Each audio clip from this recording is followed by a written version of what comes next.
முளைகட்டிய தானியத்தில் புரதச்சத்து, vitamin A, C, E, B complex, தாதுக்கள், அமினோ அமிலங்கள் மற்றும் அவசியமான கொழுப்புகள் போன்றவை உள்ளது.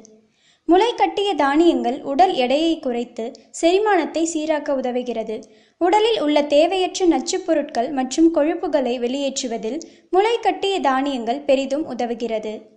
முளைகட்டிய தானியங்களை உட்கொள்வதால் நம் உடலுக்கு தேவையான அமினோ அமிலங்களின் சுரப்பு சீராக கிடைக்க உதவுகிறது. ஒரு நாளைக்கு ஏதாவது ஒருவேளை முளைகட்டிய தானியங்களை எடுத்துக்கொள்ளலாம். அதுவும் பாதி உணவு மற்றும் முளைகட்டிய தானியங்களை சேர்த்து சாப்பிட்டால் மிகவும் நல்லது. ஆனால் முளைகட்டிய தானியங்களை வெறும் வயிற்றில் சாப்பிடக்கூடாது. காலை உணவுடன் சேர்த்து சாப்பிட வேண்டும். அதுவே தானியங்கள் மட்டும் சாப்பிடுவதாக இருந்தால் முளைகட்டிய தானியங்களை வேக வைத்து சாப்பிட வேண்டும். முளைகட்டிய தானியங்கள் சில நேரத்தில் செரிமான கோளாறுகளை ஏற்படுத்தும் என்பதால் குழந்தைகளுக்கு வேக வைத்து கொடுக்க வேண்டும். தினமும் ஒரு வகையான தானியங்களை எடுக்காமல் ஒவ்வொரு நாளும் வெவ்வேறு விதமான தானியங்களை சாப்பிட வேண்டும். தானியத்தை முளைகட்ட வைக்க சுத்தமான நீரை பயன்படுத்த வேண்டும். கடைகளில் கிடைக்கும் முளைகட்டிய தானியங்களை சாப்பிடக்கூடாது.